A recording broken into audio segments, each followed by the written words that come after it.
Feeling friends is this concept that I came up with laying in bed one night. I have all these close friends who have these wonderful stories that can help change the world, life experiences that can help other people believe in themselves, hold tight to their dreams and make their dreams reality. On Feeling Friends, we talk about God, we talk about love, relationships. I have celebrity friends, I have non-celebrity friends. I have church members, family members. But when you watch and listen to Feeling Friends, you will learn and you will laugh. It's a community of friends helping to build each other up. So tune in to Feeling Friends every Sunday on WHCR 90.3 FM, or you can catch me on YouTube at Feeling Friends Radio. All right, I'll see you there.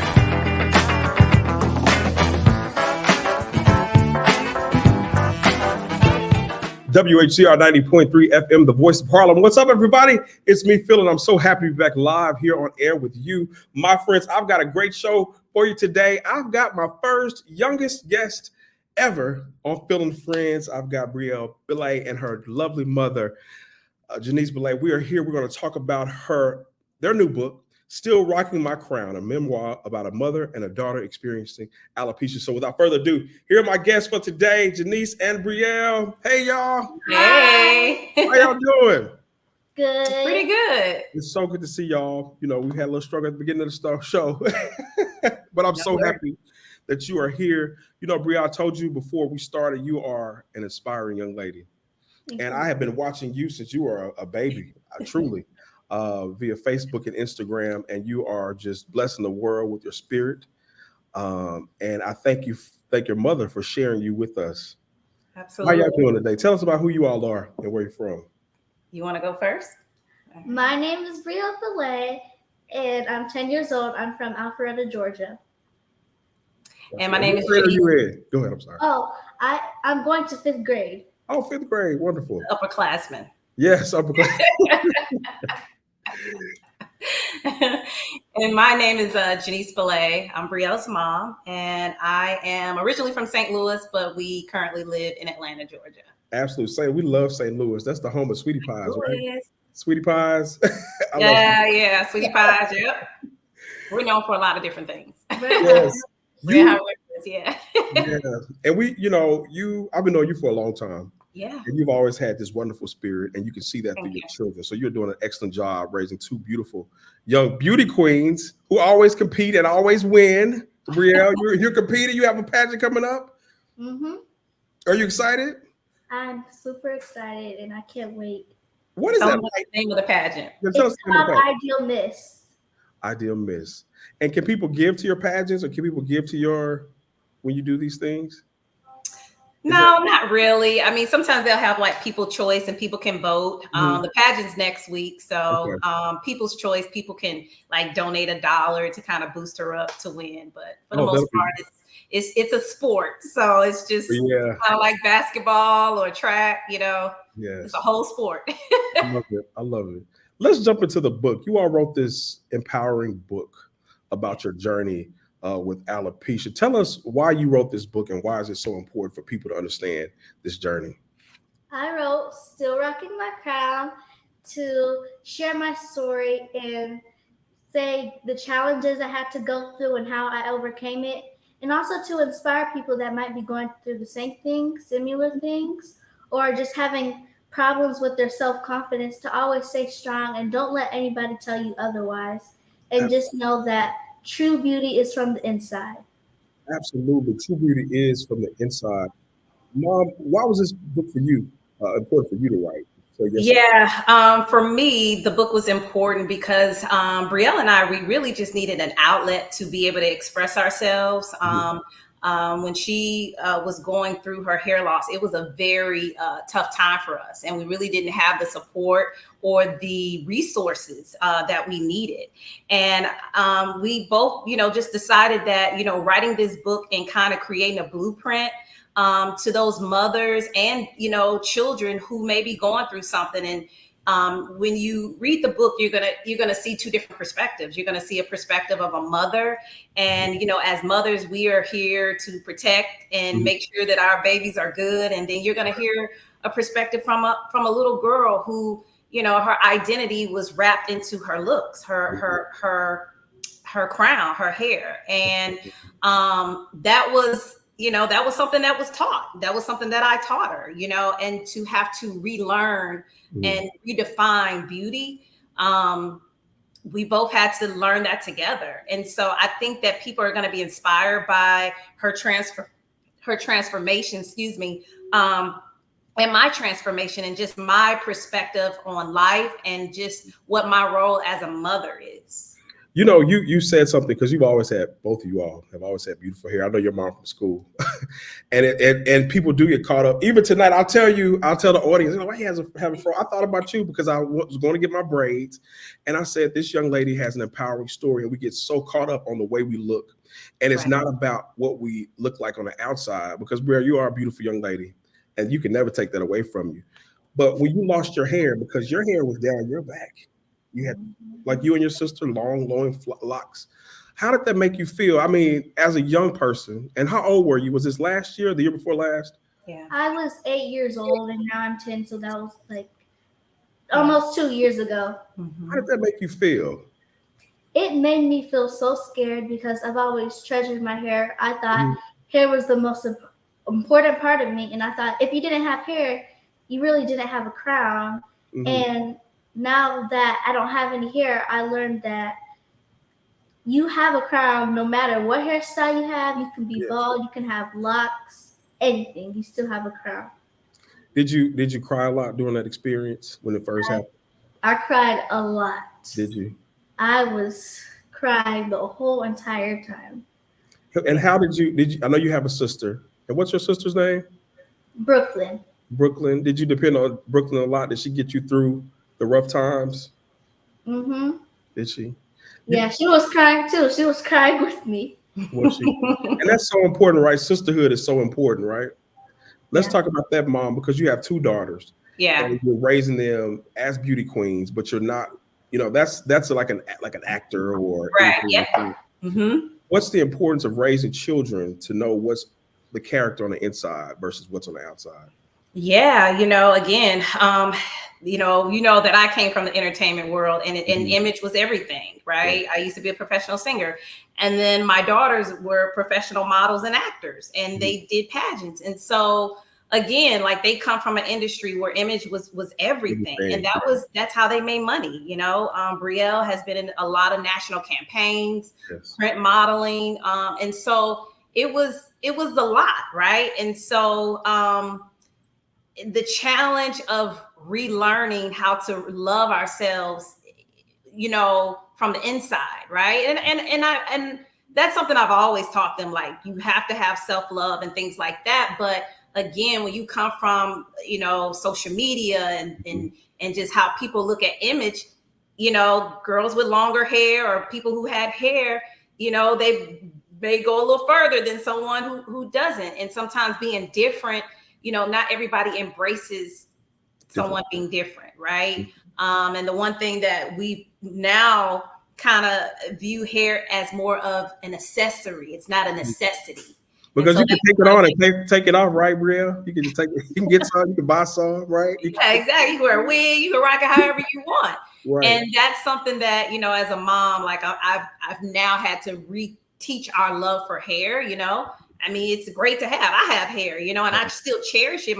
Brooklyn has long, beautiful hair, but that's not something we get caught up in anymore. Right. Prior, that was where we bonded, right? Hair was a bond. That was like a day long event. I mean, y'all hair done. I mean, I come from women with long hair, so I know how it is. That day washing, and that was a bonding thing. It was a lot. Now what does it look like now for you all as a family? Honestly, it's so bad, because it's like I've kind of abandoned hair. I feel bad for Brooklyn, because she's like, go whatever. She's like, Mom, I still have hair, and I'm like, oh, girl, you just wear however you want. And it's not as important to me, but it is important. Presentation is important, and even with Brielle, I'm like, look, if you want to grow your hair back, grow it back. If you want to rock it bald or whatever, like, we just don't care anymore. You know, with, there's with so that, many so different you can, stories. can you grow your hair back? Is that something she can do, a part of this? So yeah, so for the last few months, her hair has been coming back, Oh, and good. so Good. you can kind of see some patches. I don't know if you Okay. can see it a little bit, like where the little areas are. That's hair. Right, so it started growing. Yeah, Oh, good. and she's recently, gotten her eyebrows and lashes back. And I noticed that. I noticed the eyelash. They Because come at in one too. point, Brielle had no hair, so she had something called alopecia universalis. So that means that from her top to bottom, there was no hair. She had no nose hair, no ears, Really? hair. Everywhere it was gone. Now let's talk about that, because you said, if you don't mind, when this happened to you, you did your research, right? Can you talk about that and how she got diagnosed with this, if you don't mind? Yeah, so we really didn't know what was wrong with her in the beginning. I thought when I first saw her first bald spot, she had just came from a pageant and did very well. Her hair was just so beautiful, long and healthy. And I thought I had used a new stylist, and I thought that the stylist had burned her scalp. Oh, wow. So a couple of days prior to me washing her hair started like shedding really bad. And so when I went to go wash her hair, that's when I discovered the bald spot, and I freaked out. And I immediately went into blame mode. I contacted a hairstylist and I'm like, did you burn my child? And Oh, she's yeah, like, absolutely. Yeah. and I'm That's like, a normal reaction. yeah, like, how did this happen Right.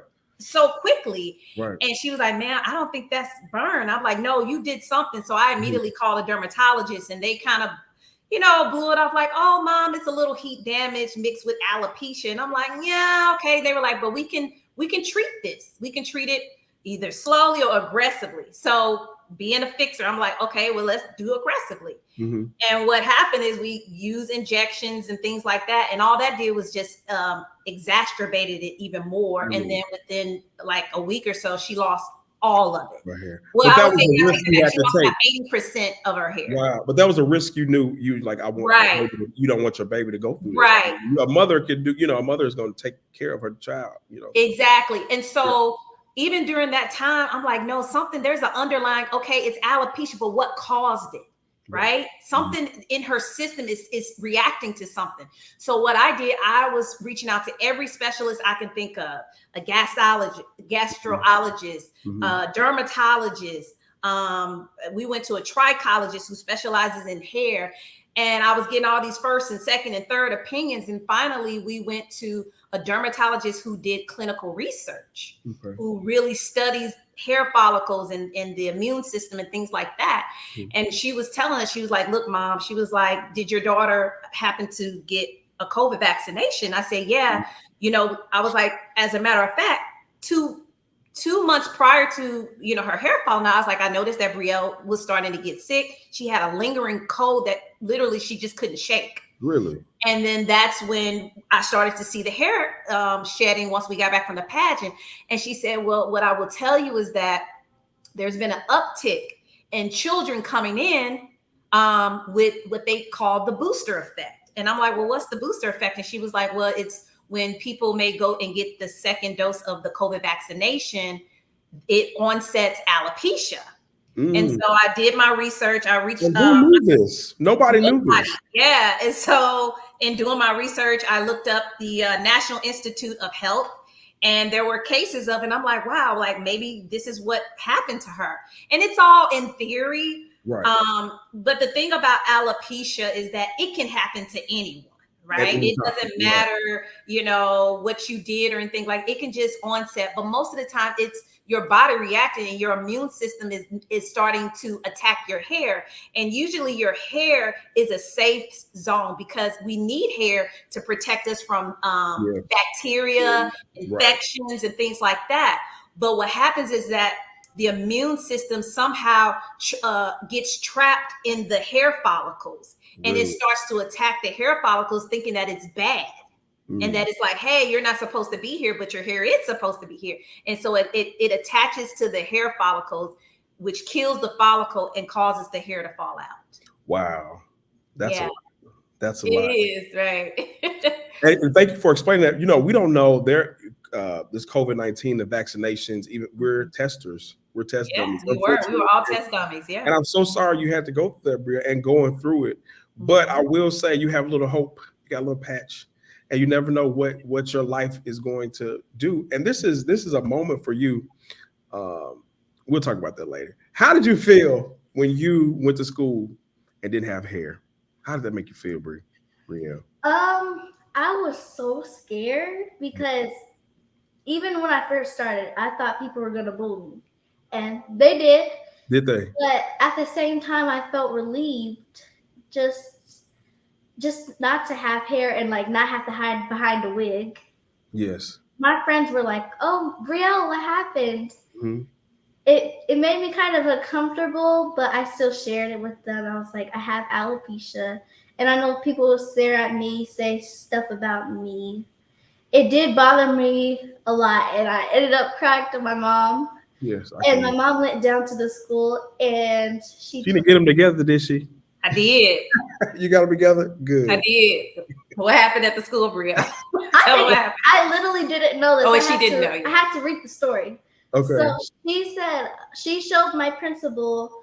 I think it was an article about a girl with alopecia that committed suicide because of bullying.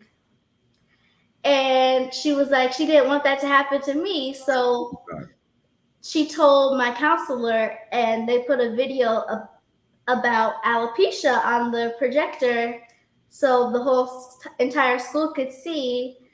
And it kind of helped people know that I have alopecia. And then people were asking me more questions like, do you have alopecia?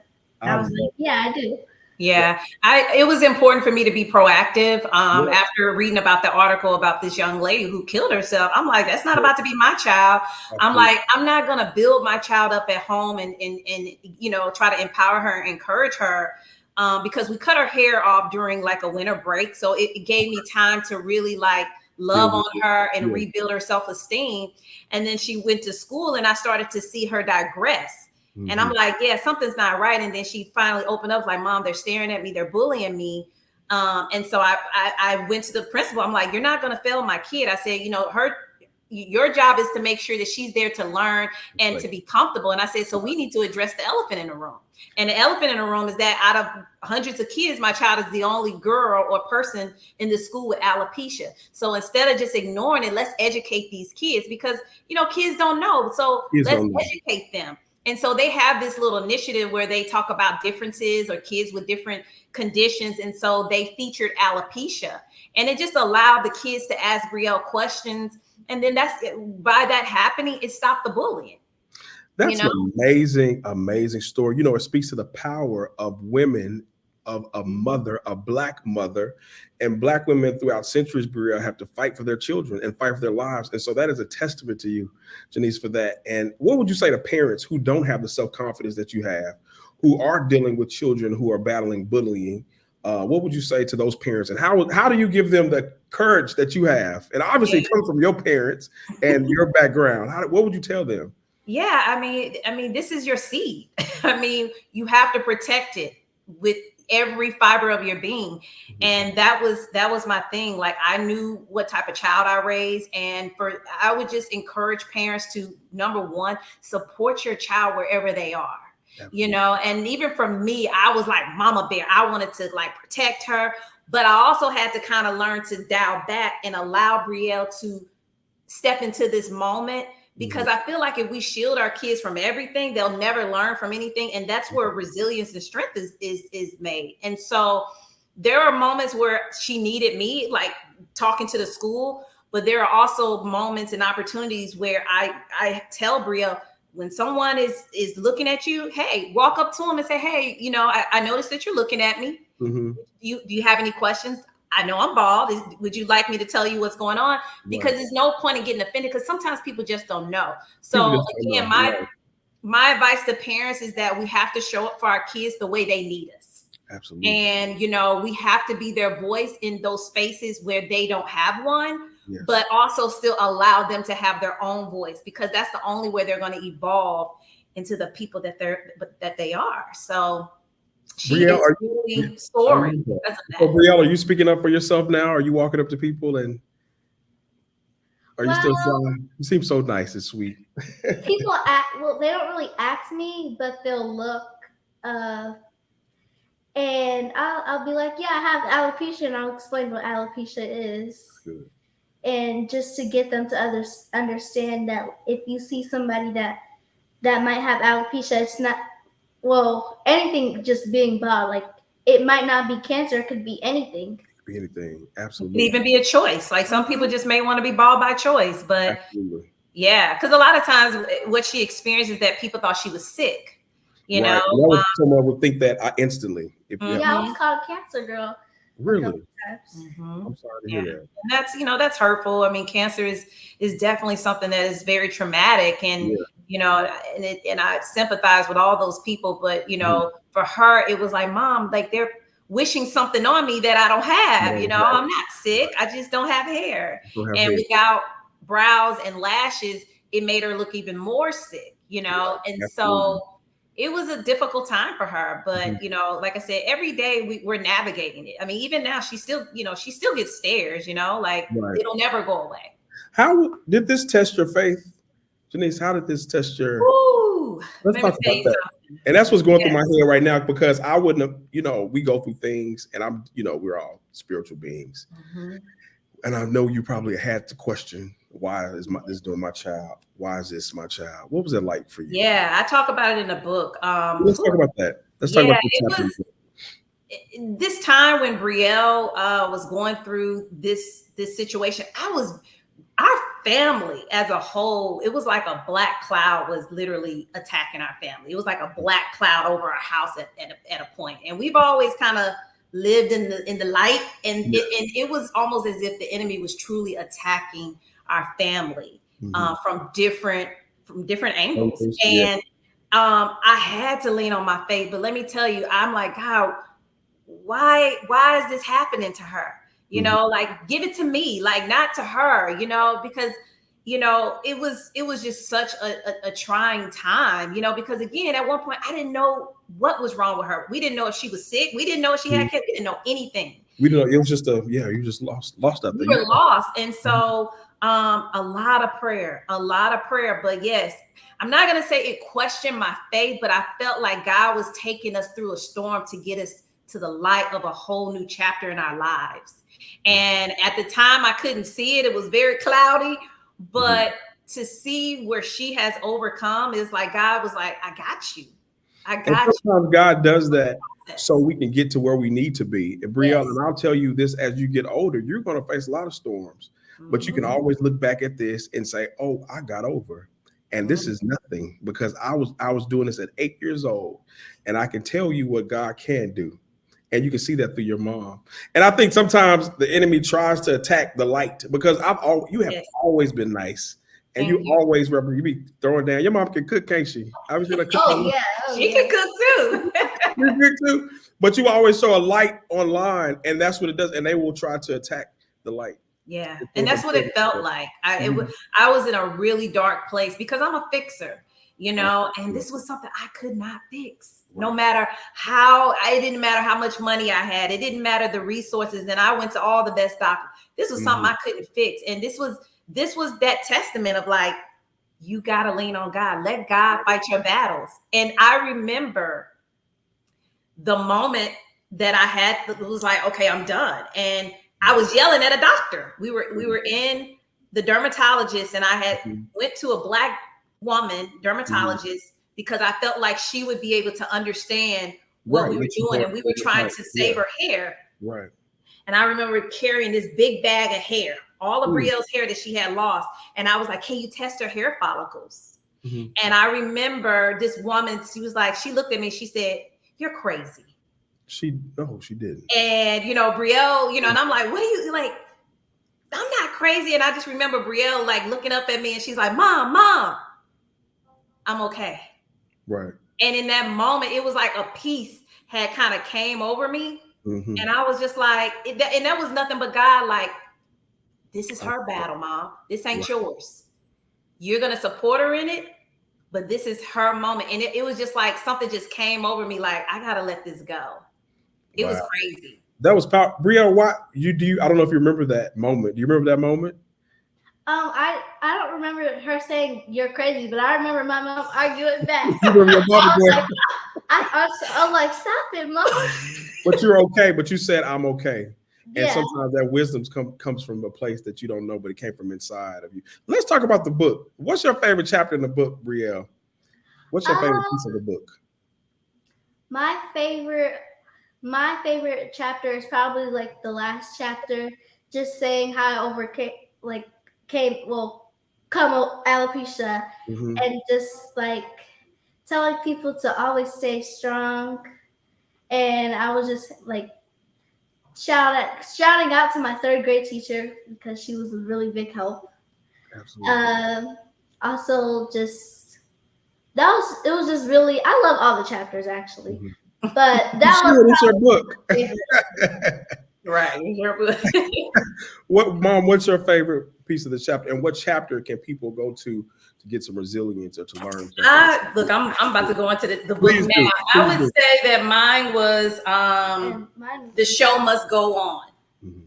And that was basically the moment, you know, we had shaved off her hair, and I basically told her, with or without hair, you can still model. You're still beautiful. You can still do pageants. This is not going to define you. This is just a moment in your life, and you got a whole life to live. And so it was in that moment where Brielle, you know, she got back on stage and she did her first pageant, rocked it. She won. And you won, and then you're thinking about a different pageant. That was before. Right, but we're talking about when you won. Yeah, You're keeping up with your winners, trust me, because she went to nationals, and then she didn't win. Okay. But it was just that moment of her, you know, getting back on stage, right, and trying and being different.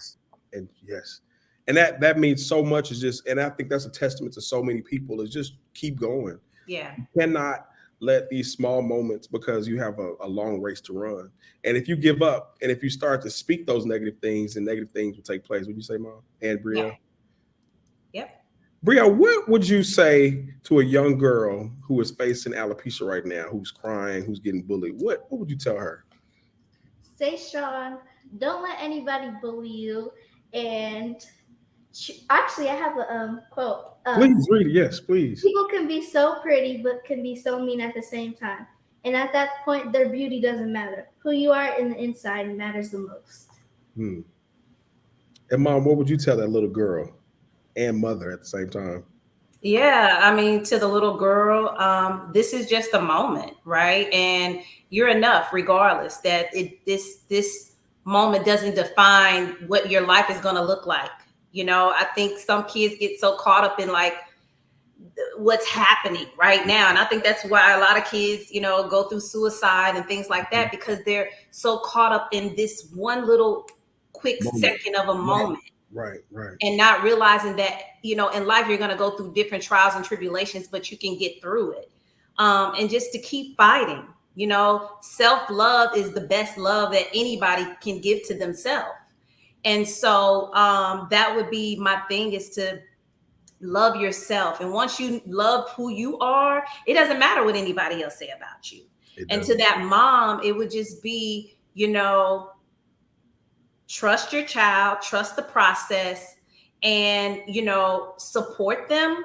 And to the dad, you know, support them where they are, be a voice where you can be a voice, and allow them to also just have their own voice. And that's why with this book, it's you're going to read, like, she and I are tag teaming. You're going to hear my voice and you're going to hear her voice, because I can't tell her story the way she can tell her own story. Absolutely. And she can't tell my perspective. So that's why we did it that way. It's very like, you'll hear me and then you'll hear her. So hold that book back up, Brielle. I want to talk one more thing about the family unit, and when that black cloud comes over. What advice would you give? Because I believe that when things like that happen, we have to learn how to stick together, right? What would you tell those families, Brielle and Mom, about when that moment comes in your life? How do we push through it? For me, you know, again, like, there's always going to be something that you may go through, right? And it's just, you just got to weather the storm, right?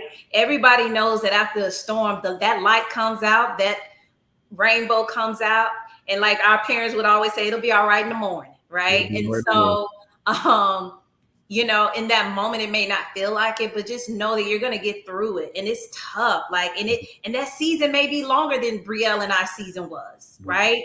But just know that you're going to, for every, you know, trial, there's a triumph in the end.